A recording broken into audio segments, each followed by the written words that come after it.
নমস্কার বন্ধুরা, আজ আমি আলু পটল দিয়ে চিংড়ি মাছের ঝোল বানানো দেখাবো। তোমরা দেখো, আশা করি খুব ভালো লাগবে। তো চলো শুরু করি। প্রথমে 2.5 চামচ তেল কড়াইতে দিয়ে তেল গরম হলে অর্ধেক করে কাটা পটলগুলো ভালো করে ভেজে তুলে নেব। তারপরে আলুগুলো ভেজে নেব। তারপরে চিংড়ি মাছগুলো ধুয়ে পরিষ্কার করে নুন হলুদ মাখিয়ে রেখেছি, সেটা হালকা করে ভেজে নেব।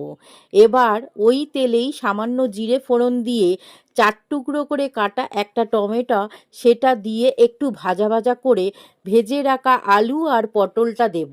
তারপরে স্বাদ মতো লবণ, 1 চামচ হলুদ, 2 চামচ জিরে গুঁড়ো, 2 চামচ ধনে, 1 চামচ লঙ্কা গুঁড়ো আর 1 ইঞ্চি আদা গ্রেট করে দিয়ে সামান্য জল দিয়ে কষাবো।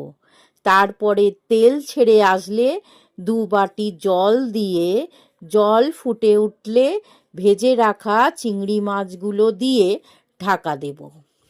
5 মিনিট পর দেখো বন্ধুরা, উপরে তেল ভেসে উঠেছে, সবজিগুলোও সেদ্ধ হয়ে গেছে।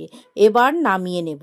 বন্ধুরা, রংটা দেখো আর ভীষণ টেস্টি, লাল লাল ঝাল ঝাল দারুণ স্বাদের চিংড়ির ঝোল রেডি। ভালো লাগলে পাশে থেকো বন্ধুরা।